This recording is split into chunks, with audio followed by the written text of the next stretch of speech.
새천사교회 믿음의 가족 여러분 안녕하세요. 우리 가디너스 시니어 처음에 이제 노래를 찬양을 시작하면서 이쪽에 듣는데 거짓말 없이 눈물이 나려고 하더라고요. 흘러내리진 않았고 눈에서 겨우 참아서 녹여냈습니다. 찬양을 듣는데 우리 집사님 장로님들이 저희 부모님 세대시잖아요. 부모님의 신앙 고백을 듣는 것 같았고 정말 감동이 있었습니다. 하나님께 아름다운 찬양으로 영광을 돌려주시고 우리의 마음에 큰 울림을 준 가디너스 시니어 정말 감사합니다. 네, 이번에 이렇게 잘하시면 다음번에 기대가 클 텐데 더 열심히 잘 준비하셔서 더 큰 감동과 영광을 주시기 바랍니다. 우리 옆 사람과 따뜻하게 인사하고 시작할까요? 사랑과 소망과 진심을 담아서 하늘까지 함께 갑시다. 네.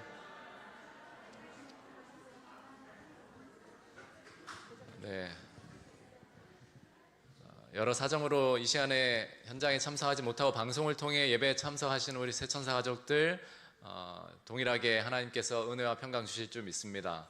특별히 어제도 말씀드렸지만 문영희 집사님과 김영환 장로님 위해서 여러분들께서 꼭 생각나실 때마다 기도해 주시고 그 외에도 우리 환우분들과 연로한 성도님들 위해서 기도해 주시고 또 오늘 믿음으로 이 자리에 또 참석하신 우리 김금현 집사님, 우리 집사님 위해서 늘 용기와 위로 전해주시고 또 함께 협력하고 마음을 모으도록 하겠습니다.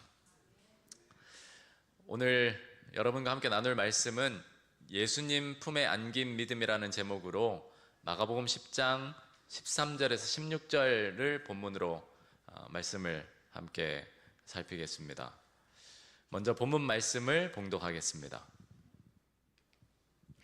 사람들이 예수께서 만져주심을 바라고 어린아이들을 데리고 오매 제자들이 꾸짖건을 예수께서 보시고 노하시어 이르시되 어린아이들이 내게 오는 것을 용납하고 금하지 말라. 하나님의 나라가 이런 자의 것이니라. 내가 진실로 너희에게 이르노니 누구든지 하나님의 나라를 어린아이와 같이 받들지 않는 자는 결탄코 그곳에 들어가지 못하리라 하시고 그 어린아이들을 안고 그들 위에 안수하시고 축복하시니라. 아멘. 미국의 만화가이자 작가인 스튜어트 햄플이라는 유명한 그 작가가 쓴 책 중에 오래전에 낸 책입니다. 1966년에 낸 Children's Letters to God이라는 우리말로 번역하면 어린이가 하나님께 쓴 편지라는 책이 있어요.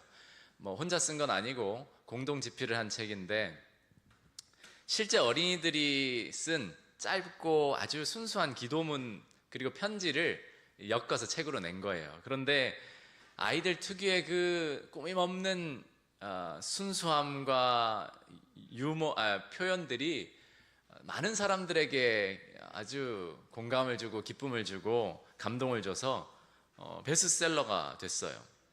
그 글들 중에 몇 개가 이제 예전에 번역된 글들이 한국 일반 개신교 교회 게시판이나 이렇게 소개되기도 했고 재림교회는 오재호 목사님이 설교 가운데 이 글을 인용하기도 했습니다. 그 책의 글들을 몇 개 인용해 보면 이게 실제로 그 책에 나오는 아이들이 쓴 편지예요.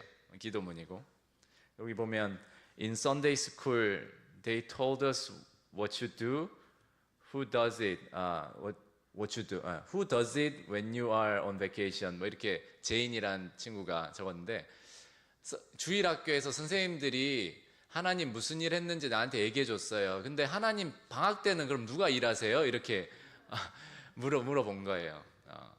그리고 옆에는 뭐라고 돼 있죠?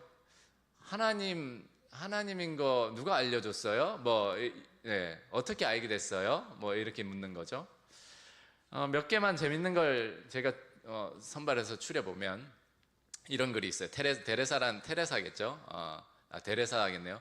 사랑하는 하나님, 오른쪽 뺨을 맞으면 왼쪽 뺨을 대라는 건 알겠어요. 그런데 하나님은 여동생이 눈을 찌르면 어떻게 하시겠어요? 이런 글을 쓰기도 하고 눈이 너무 많이 와서 학교에 못 갔던 날이 있잖아요. 기억하세요? 한 번만 더 그랬으면 좋겠어요. 이런 편지를 썼어요. 그리고 하나님 왜 한 번도 텔레비전에 안 나오세요. 뭐 이런. 예. 또 이건 참 재밌었어요. 하나님은 천사들에게 일을 전부 시키시나요? 우리 엄마는 우리들이 엄마의 천사래요. 그래서 우리한테 심부름을 다 시키나 봐요. 뭐 이런 편지를 썼어요.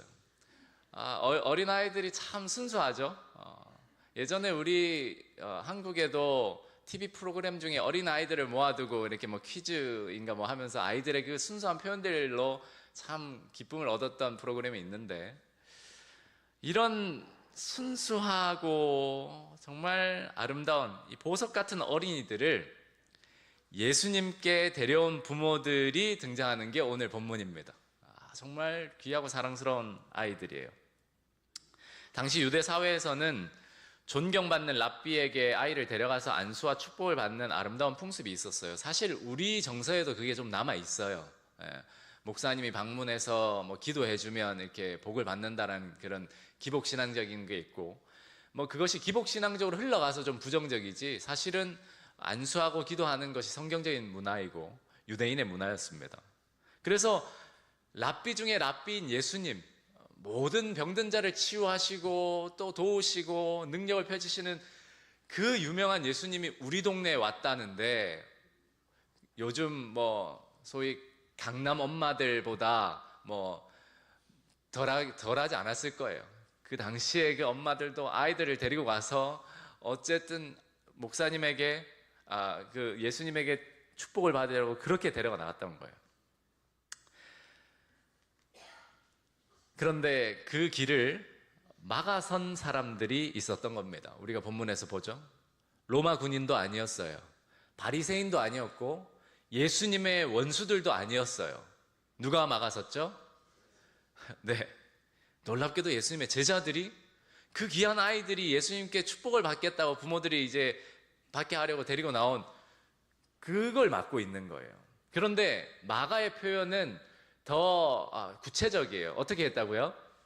죄송합니다, 오늘은 안 될 것 같아요가 아니라, 지금 이거는 꾸짖다라는 표현은 헬라어로 에페티메신이라는 표현인데, 예수님이 광풍을 꾸짖으실 때, 풍랑의 그 광풍을 꾸짖으실 때 사용한 꼭 그 단어입니다. 그러니까 조용히 눈짓으로 제자들이 가요, 이게 아니라 아주 그냥 혼을 내고 있는 거예요. 아니, 이 귀한 분이 지금 안 그래도 시간이 바빠가지고 뭐 사역을 하는데 뭐해서 이런 귀찮은 일로 오냐고, 빨리 가라고, 이렇게 하는 겁니다. 제자들은 분명히 악한 의도를 가지고 그렇게 했던 게 아니었어요. 오히려 누구를 위한다는 마음이었죠? 예수님을 위한다는 열심과 마음으로 그렇게 한 거예요. 그런 제자들을 예수님이 미워하신 건 아니에요. 아시다시피 제자들을 늘 사랑하셔서 교육하시고 곁에 두셨습니다. 아마 선생님 너무 바빠서 이거 시간 없으니까 나중에 합시다 하고, 어떤 좀 뭐 격한 야고보나 요한이나 베드로는 짜증도 내고 화도 냈을 거예요. 그러면서 서로들끼리도, 야, 안 그래도 지금 예수님이 지금 할 일이 얼마나 많으신데 이거 좀 너희 선에서 좀 처리해, 싸움이 났을지도 몰라요. 다툼이. 논리적으로는 맞는 말처럼 보였습니다. 그러나 이때 예수님의 반응이, 마가복음에만 이런 구체적인 반응이 나와요. 어떻게 하셨다고요? 노하셨대요. 분이 여기셨대요. 예수님이 이렇게 분이 여기신 이유는 제자들이 단순히 그냥 어린아이들을 막아섰기 때문이 아니라, 하나님 나라의 가장 합당한 존재들을 가장 합당치 못하게 여기고 내쫓는 그 어리석은 마음과 무정한 행동들 때문이었습니다. 다시 말씀드리지만, 그냥 바쁜데 일들을 정리하려고 했던 그 자체를 꾸짖으신 게 아니라, 하나님 나라에 가장 합당한 사람들을 가장 합당치 않다라고 여기고 무정하게 그렇게 내쫓은 제자들의 행동을 보시고 분노하신 거예요. 노하신 거죠. 오늘 본문은 단순히 우리 어린아이들을 사랑합시다라는 교훈이 아니에요. 물론 그 교훈도 담겨 있지만 그 이상입니다. 사실상 오늘 본문이 말하고자 하는 것은, 누가 하나님 나라를 받는 사람들인가 하는 그 말씀을 가르치고 있어요. 그리고 그 질문은 결국 우리 모두를 향하고 있습니다. 예수님께서는 어린아이들과 같은 단순함, 자기 부정, 신뢰심, 전적인 신뢰심, 이러한 요소들을 가진 자들이야말로 천국을 받는 자들이라고 말씀하고 계세요. 그렇다면 우리는 오늘 하나님 앞에 어떤 마음으로, 어떤 모습으로 앉아 있는지를 한번 생각해 보면 좋겠습니다. 나 자신이 하나님 나라에 합당한지 그렇지 않은지 은근히 심판하고 판단하고 하는 그런 사람으로 앉아 있지는 않은지, 또 다른 사람이 하늘나라에 갈 만한 자격이 있는 자인지 아닌지를 은근히 셈하는 그런 심사관으로 앉아 있지는 않은지를 생각해 보면 좋겠어요. 아니면 여기 본문의 어린아이들처럼 내가 예수님께 나아갈 자격이 되는지 안 되는지를 생각하지 않고 고민도 하지 않고 그냥 그저 그 넓은 사랑의 품에 뛰어드는 그런 순수한 마음으로 이 자리에 앉아 있는지 여러분 한번 생각해 보시기 바랍니다. 저는 오늘 본문 말씀을 통해 우리 모두가 이 어린아이들과 같이 믿음으로 다른 것 따지지 않고 내가 지난 한 주 어떻게 살아왔는지, 내가 하나님 앞에 얼마나 잘했는지 못했는지를 생각하지 않고 그저 두 팔 벌리고 계신 예수님 품에 자신을 내어 던질 수 있는 믿음의 사람이 되면 참 좋겠습니다. 다시 본문으로 돌아와서 본문은 매우 단순하게 시작해요. 사람들이 예수님을 만져주심을 바라고 어린아이들을 데리고 오매 제자들이 꾸짖었대요. 부모들이 자신의 자녀들을 예수님께 데려와서 축복받게 하려는데 제자들이 막은 거죠. 여기에서 문제는 아이들에게 있지 않았어요. 우리가 다 알고 있습니다. 문제는 제자들에게 있었어요. 그들은 예수님을 위해서 그렇게 한 거예요. 이 사실을 우리가 깊이 생각해 볼 필요가 있습니다. 제자들은 분명히 예수님과 가장 가까운 사람이었습니까? 가장 가까웠어요. 우리 교회로 말하면 목사일 수도 있고 장로일 수도 있고 집사일 수도 있어요. 예수님과 함께 동행하고 있었습니까? 동행했어요. 이 말은 말씀 묵상도 하고 기도도 하는 사람들이에요. 예수님께 배우고 예수님을 사랑하는 사람들이었습니까? 그랬어요. 유대인이나 로마 군인이 아니었다니까요. 예수님의 원수들이 아니었습니다. 진심으로 예수님을 사랑하고 예수님을 위해서 누구보다 열심히 일하는 교인들이었어요. 그런데 그 교인들이 하는 행동들이 누구를 맡고 있냐면 하나님 나라에 가장 합당한 사람을 합당치 않다라고 생각하고 맡고 있는 거예요. 여러분, 이게 정말 무서운 일입니다. 목사가 예수님을 위해서 열심히 사역하고 봉사하는데 정작 그 일이 하나님 나라에 가장 합당한 귀한 영혼, 그 영혼을 예수님께로 나가는데 막아서고 있는 일이 될 수도 있다는 거예요. 예수님을 위한 일이. 여러분이 집사님으로, 장로님으로, 안교장으로, 찬양대장으로, 교육부장으로 여러 일을 하고 있는데 그 열심과 봉사가 자칫 귀한 영혼이 예수님께로 나오는 일을 막고 있을 수도 있다는 거예요. 제가 시대의 소망을 이번에 묵상하면서 사실은 개인적으로는 너무 마음도 무겁고 자책도 많이 되고 찔림도 많이 받고 그랬어요. 아마 묵상하신 분은 왜 그런지 알 거예요. 부모로서. 거기에 저에게 가장 충격적인 말씀이 있었는데 여기서 인용하려고 옮기진 않았습니다. 그런데 여러분께 잠깐 그냥 구두로 소개하면 예수께서는 어린이들을 이끌고 계시며 우리에게 그들이 내게 오는 것을 막지 말라고 명하신다.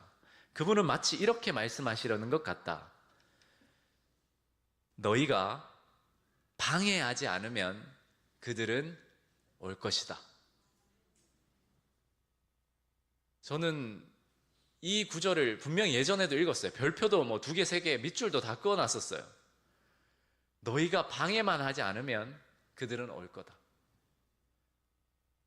저는 목회자니까 아무래도 아이들에 대해서 좀 상대적으로 스트릭한, 좀 표준대로 하려고 조금 푸시하는 면이 없지 않아 있어요. 제 성격도 그렇고. 물론 여러분, 우리가 균형을 유지하는 건 중요합니다. 아이들을 성경의 원칙을 따라 훈육하는 것은 부모의 책임이자 마땅히 해야 할 일이에요. 그런데 이번 시대성만 읽어보면 결국 그 모든 행동들 가운데 하나님의 품성을 나타낼 수 있는가를 우리에게 묻고 있는 거예요. 훈육을 하더라도 이 아이가 정말 사랑을 느끼면서 하나님의 성품을 나타내는 부모의 얼굴을 볼 수 있는지 없는지를 부모들이 고민해야 된다는 거예요. 저의 예수님을 위한다고 하는 행동이, 내 자녀들이 예수님을 잘 믿게 하려고 하는 행동들이 오히려 예수님께서 그를 이끌고 계시는 일을 뭐 할 수 있다고요? 막고 방해할 수 있다는 거예요. 사실 좀 극단적으로 말하면, 예수님이 그렇게 말씀하시진 않겠지만 인간적인 표현으로 말하면, 야, 너 그냥 가만히 있는 게 돕는 거야, 이렇게 말씀하시는 것 같아요. 너 좀 뭐 하려고 좀 그렇게 설치지 말고 가만히 좀 있어봐. 내가 어떻게 하는 줄 좀 보고 내 말씀을 듣고, 너가 가만히만 있어도 이 아이는 내게로 이끌어 올 거야. 좀 과하게 얘기하면 그런 겁니다. 우리가 단순히 가지마 오지마 해야 막는 게 아닙니다. 부모의 위선된 삶의 모습이, 사랑이 없는 신앙의 모습이, 누군가를 정죄하는 태도가, 형식만 남은 그런 종교적인 행위가 교회 안에서 자녀들을, 초신자들을, 누군가를 예수님께로 나오게 하는데 걸림돌로 작용할 수 있다는 겁니다. 예수님은 모든 사람을 이끌고 계신데 우리가 예수님을 위한다는 명분으로 걸림돌 역할을 하고 있을 수 있다는 거예요. 여러분, 그래서 우리는 예수님을 더 잘 알아야 합니다. 예수님의 품성을 알아야 하고, 예수님은 우리를 어떻게 대하셨는지를 알아야 하고, 배우고 예수님을 전적으로 의지해야 해요. 예수님은 제자들에게 그저 어린아이들 막지 마라고 말씀하신 것을 넘어서서 너희가 이 어린아이들과 같은 단순함과 자기 부정, 전적인 신뢰심을 가져야 한다라고 가르치고 계신 거예요. 교회의 사명은 사람을 심사하는 것이 아닙니다. 사람을 예수님께 데려가는 것이죠. 부모의 가장 큰 사명도 마찬가지예요. 자녀를 성공시키는 게 아니에요. 좋은 대학, 좋은 직장, 나쁜 거 아닙니다. 다니엘도 바벨론의 페르시아의 총리였어요. 요셉도 마찬가지입니다. 성공을 시켜야 합니다. 그러나 더 우선은 이 아이를, 우리의 자녀를 예수의 품으로 데려가는 것이 부모의 사명입니다. 그 일을 막는다면 성공이 무슨 소용이 있습니까? 예수님께서 분명하게 말씀하십니다. 어린아이들이 내게 오는 것을 용납하고 금하지 말라. 이 말씀은 오늘도 여전히 살아있는 교훈이에요. 우리가 지금 내 삶 가운데, 내 가정에서, 교회에서 누군가가 예수님께 나오는 길을 막고 있는 것은 아닌지 돌아봐야 해요. 그런데 우리가 막고 서 있는 그 사람이 오히려 하나님 나라에는 나보다 훨씬 더 합당한 사람일 수 있다는 거죠. 나는 아직도 예수님께 나아가기 전에 내 자격을 먼저 준비하려고 하고 있지는 않은지. 어린 아이들은 그저 예수님이 팔을 벌리시면 뛰어든단 말이에요. 그런데 머리가 좀 굵으면 예수님이 팔을 벌리셔도 내가 저기 안겨도 되나? 내가 이렇게 살아왔는데 헌금이라도 조금 더 내고 교회라도 더 열심히 다녀야 좀 안길만 하지. 이런 걸 따지고 있다니까요. 또 어떤 사람은 계산기를 두려보니까 자기는 열심히 한 거예요. 막 예수님께 당연히 안길 수 있다고 달려가는. 여러분, 그러나 예수님은 오늘 본문에서 하나님 나라를 받는 사람이 누구인가를 말씀하시기 시작합니다. 제자들을 향해 예수님이 이렇게 말씀하세요. 한번 읽어볼까요? 내가 진실로 너희에게 이르노니 누구든지 하나님의 나라를 어린아이와 같이 받들지 않는 자는 결단코 그곳에 들어가지 못하리라 하시고. 네, 이 본문을 우리는 쉽게 오해합니다. 예수님께서 어린아이들을 칭찬하시며 자, 아이들처럼 순수한 사람이 되라라고 그렇게 그냥 단순히 말씀하신다고 생각하면 착각이에요. 예수님은 아이들에게 말씀하고 계신 것이 아니에요. 누구에게 지금 말씀하고 계시죠? 제자들에게 말씀하고 계셔요. 이걸 잘 생각하셔야 합니다. 예수님은 어린아이처럼 하나님 나라를 받으라라고 말하고 계세요. 마치 받들지 않는 자, 봉사라는 표현이 봉사하고 섬기는 걸로 오해하는 사람이 있습니다. 그러나 평행절인 누가복음 18장에 가보시면 어린 아이와 같이 받아들이는 자라고 나와 있어요. 본문의 강조점은 어린아이의 성격이라기보다 어린아이가 받는 방식에 있어요. 아이들은 주면 그냥 곧잘 받아요. 뭐 요즘은 워낙 교육이 많이 돼 있어서 잘 안 받지만, 어른들은 누가 공짜 주면, 뭐 학교 입구에서 공짜 주면 이것도 뭐 속임수 아니야 막 의심하잖아요. 아이들은 덥석덥석 잘 받아요. 단순한 거예요. 여러분, 하나님 나라는 이루는 것이 아닙니다. 받는 거예요. 얻어내는 것이 아니라 선물로 받아들이는 겁니다. 예수님은 우리에게 주려고 너무나 애쓰시는데 우리는 머리가 굵어서 스스로 좀 똑똑한 체 하면서 이거 받아도 되나 안 되나를 재고 있어요. 내가 받을 만한 자격이 있나? 내가 잘했나 그만큼? 그만큼 못했나? 아이들은 달라요. 주면 감사합니다. 받아요.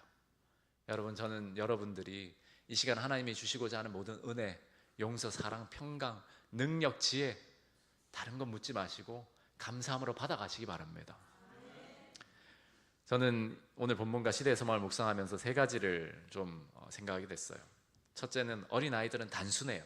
계산을 안 해요, 잘. 물론 반문하시는 분들이 있을 거예요. 요즘 애들은 영악해서 달라요. 맞습니다. 영악한 아이들이 있어요. 그러나 일반적으로 어린아이들을 이야기할 때는 단순해요. 부모가 팔을 벌리면 달려가요. 왜 안아주는지, 뭐 혹시 속삭이는 거 아닌지, 용돈 주려는지 말려는지 이런 거 생각하지 않고 팔을 벌리면 달려가서 안겨요. 그냥 믿어요. 그런데 우리는 어떻죠? 우리는 하나님 앞에서도 계산하십니다. 마치 예수님이 팔을 벌리시면 내가 저기 들어가면 이제 나를 치려고 하시는가? 내가 이 정도 죄를 지었는데 과연 용서하실까? 우리는 믿음보다 늘 계산이 먼저입니다. 순종하기 전에 이해하려고 해요. 사랑하기 전에 증명을 받으려고 해요. 그러나 어린아이는 단순해요. 이리 와. 폭 안깁니다. 오늘 설교 제목이 예수 품에 안긴 믿음이잖아요. 저는 이러한 믿음이 저와 여러분 모두에게 있게 되기를 간절히 소망합니다. 성경이 말하는 단순함은 생각이 없는 상태가 아니에요. 하나님의 선하심을 신뢰하기 때문에 복잡하게 생각하지 않는 겁니다. 그냥 무지가 아니라 전적인 신뢰 때문에 단순하게 하나님이 말씀하시면 순종하고, 오라 하면 가고, 가라 하면 또 가고, 그런 거예요. 그래서 시대의 소망은 예수님께서 제자들이 어린아이의 단순함을 배우기 바라셨다고 기록하고 있습니다. 우리 신앙이 자꾸 어려워진 이유가 무엇인지 아세요? 하나님이 어려워서가 아니에요. 우리가 너무 복잡해서입니다. 스스로 복잡하게 만들어요. 성경이 왜 어려울까요? 성경은 분명히 어려운 책일 수 있습니다. 그러나 사실 성경은 굉장히 단순하게 기록되어 있어요. 문제는 우리가 너무 복잡하게 생각해요. 너무 이기적으로 계산해요. 그러면 성경은 너무 어려운 책이 됩니다. 하나님의 사랑을 믿고 전적으로 신뢰하면 성경만큼 간단하고 쉬운 책이 없습니다. 우리 새천사 가족들에게 이러한 단순함이 있게 되기를 간절히 소망합니다. 두 번째로, 어린아이는 자기 공로가 없어요. 여러분이 본문을 묵상하신 분들이 있을지 모르겠는데 오늘 본문 바로 뒤에는 그 유명한 부자 청년 법관 이야기가 나옵니다. 이것은 편집한 책과 같아요. 전체를 다 일렬로 쓴 게 아니에요. 구조가 이런 이야기 저런 이야기를 배치해 놓은 저자 누가의 의도가 있습니다. 이 어린 아이들이 예수님께로 나와왔던 이 이야기 뒤에 부자 청년 법관 이야기를 배치한 이유, 이 청년 법관이 내가 무엇을 하여 영생을 얻겠습니까? 예수님께 물었어요. 그러면서 자신 있게 나는 자격 있는 사람이요 라고 고백했어요. 난 이거 다 지켰어요. 얼마나 대조적이에요. 그 앞 본문에는 아무것도 내세울 것도 없고 내세우지도 않는 어린 아이들이 예수님 품에 폭 안기는데, 한쪽에는 자신이 이룬 것을 내세우는 청년이 나타난 거예요. 어린 아이들은 빈손으로 예수님께 갑니다. 이거 귀하신 분께 나가는데 선물이라도 드려야 될 텐데 하지 않아요. 그러나 이 청년은 자신의 경력을 들고 옵니다. 그런데 누가 하나님 나라를 받아들이죠? 어린 아이들이에요. 공로가 있어서가 아닙니다. 공로가 없기 때문이에요. 여러분, 우리도 신앙생활을 하다 보면 자꾸 신앙 경력을 내세우려 할 때가 있어요. 내가 목사인데, 내가 그래도 교회에 이렇게 좀 오래 다녔는데. 물론 그것들은 귀합니다. 헛되다는 게 아니에요. 그러나 그것들이 하나님 나라의 입장권이 아니에요. 이 명찰 여기에 달려있다고 제가 하나님 나라에 조금이라도 더 가깝다는 말이 아니에요. 어린아이들은 그런 것이 없어요. 그래서 하나님 나라를 받을 수 있어요. 자기 손이 비어있기 때문에. 복음은 빈손을 가진 자들에게 주어집니다. 세 번째로, 어린아이들은 전적으로 신뢰해요. 오늘 본문의 평행절인 누가복음 18장을 보시면 어린아이라는 이 표현을 우리 번역으로는 꼭 같지만 헬라어로는 다른 표현을 쓰고 있어요. 마가복음에서는 파이디아라는 어린아이들, 유년기의 아이들, 그렇게 그 단어를 썼다면 마가는 여기에서는 젖먹이 아이들이라는 헬라어 표현을 써요. 젖먹이, 완전히 갓난 아이들. 초등학생들은 예수님께 걸어갈 수라도 있죠. 갓난 아이들은 혼자 걸어갈 수도 없어요. 완전히 부모 품에 안겨오는 아기들입니다. 스스로 먹을 수도 없고 스스로 살아갈 수도 없어요. 오직 의지하고 맡기고 안기는 사람들이에요. 저는 우리 새천사 가족들의 신앙인의 모습이 이러한 모습이 되기를 간절히 소망합니다. 시편의 131편에 이런 말씀이 있습니다. 실로 내가 내 영혼으로 고요하고 평온하게 하기를 젖된 아이가 그의 어머니 품에 있음 같게 하였나니 내 영혼이 젖된 아이와 같도다. 네, 다윗은 믿음을 설명하면서 용맹한 군인도, 위대한 왕도, 지혜로운 학자도 이야기하지 않았어요. 그는 하나님과의 관계, 믿음을 이야기하면서 어머니 품에 안긴 젖된 아이, 갓난 아이를 이야기했어요. 그게 믿음이라는 거예요. 믿음이란 결국 누구를 내가 붙잡느냐가 아니라 누구에게 내가 안기느냐의 문제예요. 그래서 예수님은 하나님 나라를 쟁취하라라고 말씀하지 않으셨어요. 받으라라고 말씀하십니다. 여러분, 우리는 하나님 나라를 너무 어렵게 생각하고 있진 않나요? 우리에게 어린아이와 같은 단순한 믿음이 필요할 때입니다. 하나님께서 더 잘해라 보다 먼저 내게 오라라고 말씀해요. 더 자격을 갖추라 보다 먼저 받으라라고 말씀하십니다. 그리고 그 말씀은 단순한 초청이 아니라 이어지는 16절에서 행동으로 증명이 돼요. 예수님의 행동으로. 예수님은 말씀만 하지 않으시고 어떻게 하셨죠? 아이들을 안고 축복해 주셨어요. 복음은 여기에서 가장 아름답게 드러납니다. 하나님 나라는 우리가 예수님을 붙드는 것으로 시작되는 것이 아니고 예수님이 먼저 우리를 품으시는 것으로 시작돼요. 예수님은 그분의 용서와 사랑의 품으로 자신을 내어 던지는 사람, 단순함과 자기 부정과 신뢰심을 가지고 그분의 품에 뛰어드는 사람을 안으시고 축복하십니다. 아이들이 모본을 보여준 거예요.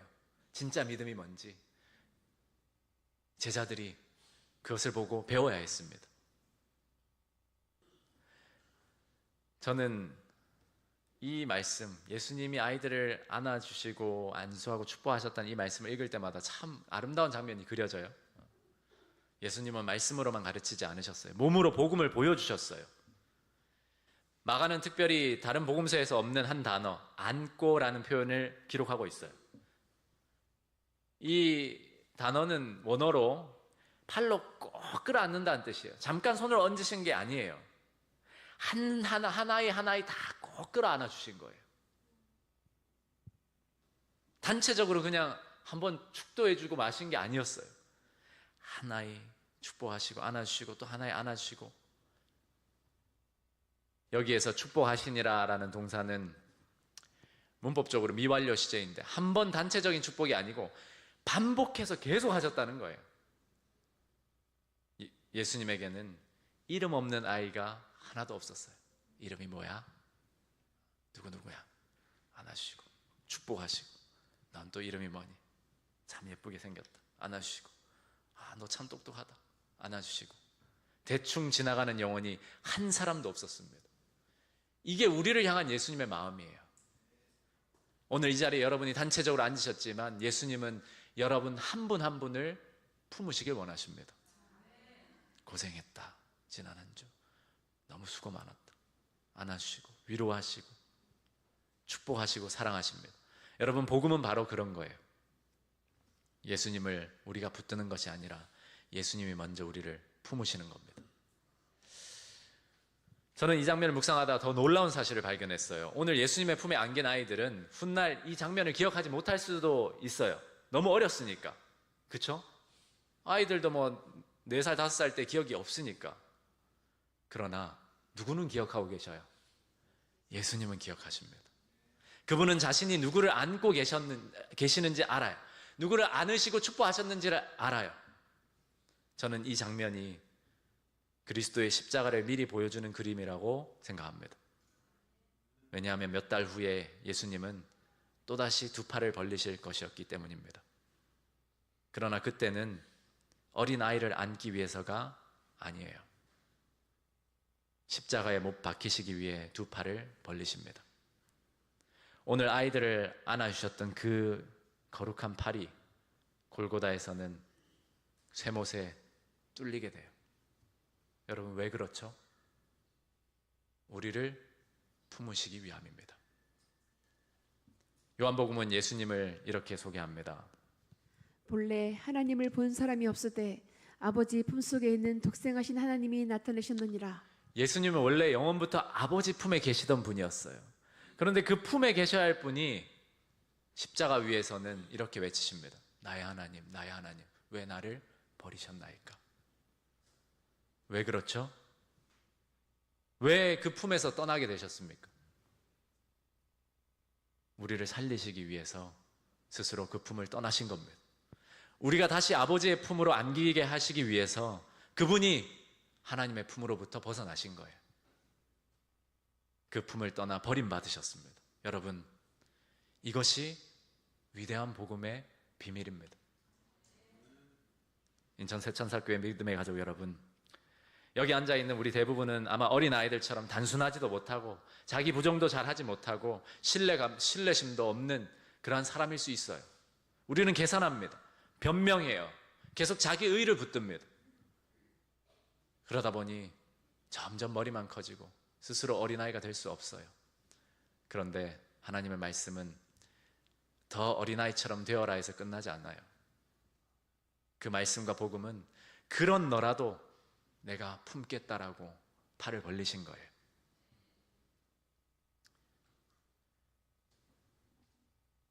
오늘 본문에 아무것도 할 수 없는 아이들이 하나님 나라의 모델로 세워져요. 왜 그렇죠? 자격이 없기 때문이에요. 그 당시의 아이들은, 특히 로마 문화에서는 유아기, 소년기에는 아이들은 인격적인 대우를 받지 못했어요. 그렇다고 학대를 당한 것은 아니지만 부모의 철저한 소유물 같았어요. 그러나 그런 아이들이, 그 순수하고 단순한 아이들이 하나님 나라에 가장 합당한 사람들이었다는 사실을 오늘 본문이 말해주고 있습니다. 어린 아이들이 내게 오는 것을 용납하고 금하지 말라라는 말씀은 오늘 우리에게 2 팔 벌려서 내 품에 안기라는 예수님의 초청과도 같아요. 상처 입은 사람들에게, 실패한 사람들에게, 자격이 없다고 생각하는 사람들에게 예수님은 2 팔 벌리시며 내 품에 안기라라고 초청하십니다. 여러분, 오늘 하나님 앞에 내세울 것이 없으십니까? 그 없다라는 자체가 바로 예수님 품에 안길 수 있는 자격이 됨을 기억하시기 바랍니다. 여러분의 실패 때문에 예수님께 나아가지 못하고 계십니까? 괜찮습니다. 예수님은 완벽한 사람을 부르신 적이 없습니다. 그분의 사랑의 품에 폭 안길 어린아이와 같은 믿음을 가진 사람을 초청하십니다. 그러므로 더 이상 자신을 증명하려 하지 마시고, 변호하려고 하지 마시고, 변명하지 마시고, 자격을 만들려고 애쓰기 전에 그저 예수님의 품에 폭 안기시기 바랍니다. 하나님 나라는 자격 있는 사람이 들어가는 나라가 아니고 예수님 품에 안길 수 있는 어린아이와 같은 단순한 믿음이 있는 사람이 들어가는 나라입니다. 이제부터 우리가 참여할 성만찬 예식은 자격 있는 사람들이 모여 앉아서 떵떵거리면서 식사하는 그런 식탁이 아니에요. 예수님의 은혜를 필요로 하는 사람들이 어린아이와 같은 단순한 믿음으로 나오는 거룩한 주의 만찬의 자리입니다. 그러니까 나오는 거예요. 죄가 많으면 많을수록 여러분 세종 예식을 통해서 그 죄를 씻어버리시고 더 나오셔야 합니다. 저 옛날 다윗 왕이 이스라엘을 통치할 때 사울 집안, 그의 원수였던 집안 자손인 무비보셋은 다윗 왕의 식탁에 앉을 자격이 없는 사람이었어요. 원수의 후손이었고 장애를 가진 사람이었어요. 그러나 다윗은 그의 자격 때문이 아니라 요나단과의 언약 때문에 그를 아끼고 사랑하고 그의 귀한 식탁으로 초청했습니다. 우리도 마찬가지예요. 우리는 하나님 식탁에 앉을 자격이 없지만 하나님께서는 우리의 공로나 의 때문이 아니고 예수 그리스도와 맺으신 새 언약 때문에 우리를 이 귀한 식탁으로 초청하십니다. 그러므로 오늘 성만찬은 자격 있는 사람들이 참여하는 예식이 아니고 은혜로 초대받은 어린아이와 같은 단순한 믿음을 가진 사람들이 모이는 곳입니다. 이제 우리를 품으시기 위해 자신의 몸을 찢으시고 피를 흘리신 예수 그리스도를 기억하며 감사와 믿음으로 이 거룩한 성만찬 예식에 참여하시겠습니다. 그러므로 오늘 우리도 우리의 공로나 의가 아니고 십자가에서 두 팔을 벌려 우리를 품으시는 예수님의 은혜만을 붙들고 이 거룩한 식탁으로 나아가겠습니다. 사랑받는 제자 요한이 그랬던 것처럼 거룩한 주의 만찬의 자리에서 예수의 품에 의지하여 그분의 품에 안긴 주의 자녀들로서 이 귀한 특권을 누리게 되시기를 예수님 이름으로 축복합니다. 이제 함께 세종 예식에 참여하시겠습니다.